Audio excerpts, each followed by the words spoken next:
Hi guys and welcome back. आज हमारे video का टॉपिक जो है वो है लॉगरिदम। और इसका रीज़न ये है कि लॉग के जो क्वेश्चंस हैं बहुत से लोग एंट्रेंस में उसको छोड़ देते हैं क्योंकि लॉग के क्वेश्चंस देखने में बहुत डिफिकल्ट लगते हैं। बट एक्चुअली ट्रुथ ये है कि लॉग के क्वेश्चंस जो हैं वो इजीली सॉल्व किए जा सकते हैं अगर आपको उसकी बेसिक प्रॉपर्टीज़ आती हो। तो आज की वीडियो में हम वो सारी प्रॉपर्टीज सीखने वाले हैं जो हमारे को एंट्रेंस में काम आएंगी लॉग के क्वेश्चन सॉल्व करने के लिए। तो मैं आपको छोटे छोटे एग्जाम्पल्स के साथ सारी प्रॉपर्टी सिखाने वाला हूँ। स्टार्ट करते हैं एकदम बेसिक से। तो लॉग को रीड कैसे किया जाता है। सपोज मेरे पास क्वेश्चन है लॉग 2 8। ये जो 2 है उसको हम बेस बोलते हैं। तो इसको हम कहते क्या है एक्चुअली। तो लॉग 2 ऑफ 8 का मतलब है कि 2 की कितनी पार होनी चाहिए कि मेरा आंसर 8 आए। दैट मीन्स 2 को मैं कितनी बार मल्टीप्लाई करूं मेरा आंसर 8 आए। तो 2 की पार 8 कब आती है, जब 2 की पार 3 होती है तब हमारा आंसर 8 आता है। तो दैट मीन्स 2 को 3 बार मल्टीप्लाई करने से 8 आता है। तो हम इसको रीड ऐसे करेंगे, what power of this is this, वो हमारा आंसर होने वाला है। सो दैट मीन्स अगर इसको मैं जनरल टर्म्स में लिखना चाहूँ तो मैं लिखूंगा log of A B is equals to X. अगर मेरे को दे रखा है तो मैं इसको कैसे लिख सकता हूँ, बेसिकली इसको मैं लिख सकता हूँ b is equals to A raise to power X. That means अगर ये 2 और 8 वाले को अगर हम देखें तो मेरा आंसर यहाँ पे इससे क्या होना चाहिए, मेरा a है, b है और x है। तो b 8 is equals to a हमारा 2 raise to power x 2 raise to power 3। तो मतलब ये हमारी चीज़ ट्रू है। तो दैट मीन्स ये प्रॉपर्टी हमारी एकदम सही है। तो ये सबसे बेसिक चीज़ थी। अब हम धीरे धीरे लेवल अपना बढ़ाते चलेंगे। नेक्स्ट क्वेश्चन हमारा होगा log 20। तो हमारे को log 20 की वैल्यू फाइंड करनी है अगर हम, तो हम कैसे कर सकते हैं। तो इसको सॉल्व करने के लिए जो मैं प्रॉपर्टी यूज करने वाला हूं वो है log A B is equals to log a plus log b। अब आपने ध्यान से नोटिस अगर आपने किया हो तो यहाँ पे मैंने बेस कुछ नहीं लिख रखे। तो लॉग के क्वेश्चन में हमेशा याद रखना, अगर बेस कुछ भी नहीं दे रखा तो हम बेस को हमेशा 10 एज्यूम करके चलते हैं। That means base is always 10। अगर नहीं दिया हुआ वहाँ पे कुछ भी तो हम एजम्पशन लेके चलते हैं कि बेस 10 है, तो यहाँ बेस हमारा 10 रहेगा। तो ये प्रॉपर्टी अगर मैं यूज करूँ तो 20 को मैं स्प्लिट कर सकता हूँ 2 और 10 में। तो दैट मीन्स log 20 को मैं लिख सकता हूँ log 2 into 10 which is equal to what, log 2 plus log 10। अब यहाँ log 2 और 10 की वैल्यूज आपको आनी चाहिए, बेसिक 1 से लेकर 10 तक की वैल्यूज पता होनी चाहिए आपको। तो log 2 की जो हमारी वैल्यू होती है यहाँ पे वो होती है 0.3 और log 10 की वैल्यू हमेशा होती है 1। तो मेरा आंसर जो है यहाँ पे वो 1.3 आ जाएगा। जबकि मेरे को log 20 की वैल्यू नहीं पता थी, बट स्टिल मैंने उसको log 2 और 10 की वैल्यू से डिराइव कर लिया by using this property. Next third property देखते हैं। तो अब अगर आप सीधा क्वेश्चन से ही देखेंगे, वी हैव log 10/2 राइट। तो हमारे को log 10/2 दे रखा है। तो इसको सॉल्व करने के लिए मेरे पास क्या प्रॉपर्टीज होनी चाहिए, मैं आंसर नहीं लिख रहा, पहले प्रॉपर्टी बताता हूँ। सो सपोज हमारे पास है log a upon b, log a by B. तो इसको जो मैं स्प्लिट करके लिख सकता हूँ log a minus log b। That means अगर मेरे पास log 10/2 है तो मैं इसको log 10 माइनस log 2 किया जा सकता था। That is 1 minus 0.3 which is equals to 0.7। और हो सकता है ये 10/2 की बजाय आपको सिर्फ log 5 दे दें। हो सकता है क्वेश्चन ऐसे आ जाए कि log 5 की वैल्यू निकालो। तो log 5 की वैल्यू मैं कैसे निकाल सकता हूँ, 5 को मैं लिख सकता हूँ 10/2।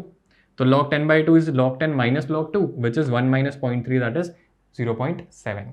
तो हमारी ये थर्ड प्रॉपर्टी है log a by B equals to log a minus log b। Base जो है मैंने कुछ भी नहीं दे रखा, मतलब तो वो 10 है हमारा बेस। अब इस क्वेश्चन में मैंने आपके लिए बेस चेंज कर दिया, दैट इज बेस हमारा 16 हो गया। तो अब log 16 64। तो ये हम कैसे निकालेंगे। अब इसके लिए भी हमारे पास प्रॉपर्टी होती है that if I have log of A B, तो मैं इसको लिख सकता हूँ log b upon log a, मतलब log of this divided by log of base. तो इसको मैं log b upon log a लिख सकता हूँ। तो अगर ये मेरा सेम क्वेश्चन अगर यहाँ देखा जाए तो ये b है और ये a है, तो दैट मीन्स इसको मैं लिख सकता हूँ log 64 डिवाइडेड बाय log 16, और इसको भी मैं लिख सकता हूँ log 4 raise to power 3 divided by log 4 raise to power 2। अब इस क्वेश्चन को भी फर्दर सॉल्व किया जा सकता है दूसरी प्रॉपर्टी यूज करके, जो मैं वैसे आपको आगे सिखाने वाला था, बट क्योंकि ये अभी यूज हो रही है इस क्वेश्चन में तो हम अभी सीख लेते हैं। दैट इज, ये मेरी फर्स्ट प्रॉपर्टी थी। तो एक और प्रॉपर्टी हमारी होती है दैट log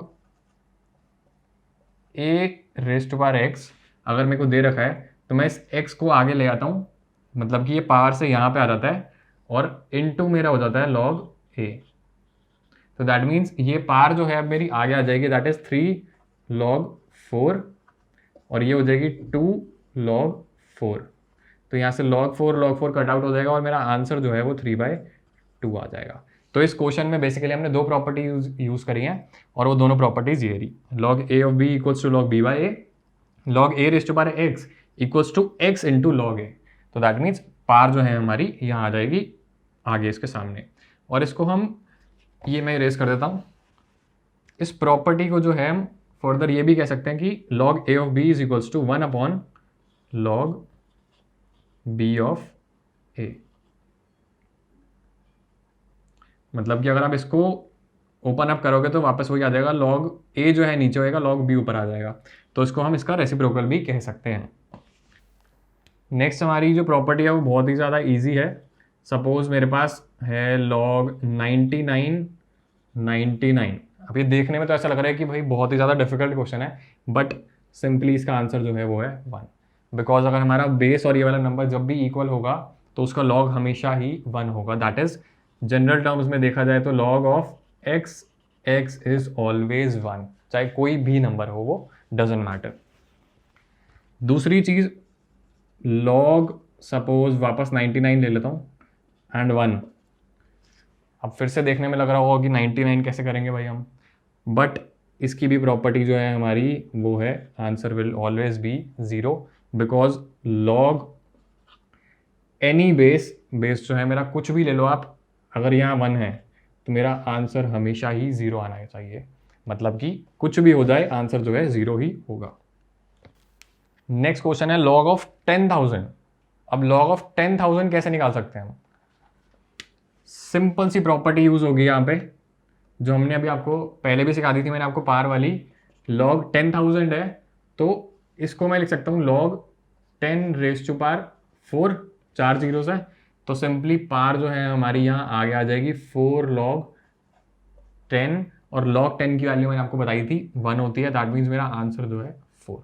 तो देखने में कितना बड़ा लग रहा था बट आंसर कितना इजीली आ गया। तो इसमें सेम प्रॉपर्टी यूज हुई थी जो मेरे को आपको पहले सिखानी पड़ गई उस क्वेश्चन के चक्कर में। नेक्स्ट हमारा क्वेश्चन है 8 raise to power log base 2 and 5। तो इसकी वैल्यू कैसे निकाली जाएगी? अब देखने में तो बहुत ही डिफिकल्ट सा लग रहा है कि पार में हमारा log है, तो अब इसके लिए भी एक प्रॉपर्टी है हमारे पास सिंपल सी, दैट अगर हमारे पास है a raise to power log x b, तो इसको हम लिख सकते हैं b raise to power log x, sorry x जो है वो बेस है इसका, तो x छोटा सा और यहाँ a। तो दैट मीन्स इनको मैं उल्टा कर सकता हूँ, मतलब एक्सचेंज किया जा सकता है इनको। दैट मीन्स अगर यहाँ पे मेरा log 2 और 5 का कोई रिलेशन ही नहीं बन सकता, कोई प्रॉपर्टी यूज नहीं कर सकता इसको, तो अब मैं इसको क्या कर दूंगा, मैं 8 और 5 को मैं चेंज कर दिया और अब मेरा आ गया log 2 8। अगर आपको याद हो स्टार्टिंग में मैंने log 2 8 आपको दिखाया था कि log 2 8 को मैं कर सकता हूँ कैसे रीड, कि 2 की कौन सी पार करूँ कि 8 आए।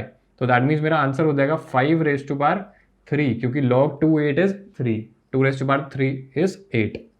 तो दैट मीन्स मेरा 5 का क्यूब आ गया 125, तो मेरा आंसर जो है वो 125 होगा। तो ये एक बेसिक आपको मैंने प्रॉपर्टीज बता दी हैं जो log के क्वेश्चंस के लिए आपको आनी चाहिए। एंड इसके लिए मैं सोच रहा हूँ एक और वीडियो आपके लिए बना दूंगा जिसमें log के डिफिकल्ट क्वेश्चन हम सॉल्व करने वाले हैं, जहाँ पे मल्टीपल प्रॉपर्टीज यूज हो रही। यहाँ तो सिर्फ एक ही हुई थी, तो अब हम प्रॉपर करेंगे उसमें। So thank you so much for watching. अगर आपको पसंद आई वीडियो तो please hit the like button and share it with your friends. Do not forget to subscribe and hit the bell icon. Thank you so much.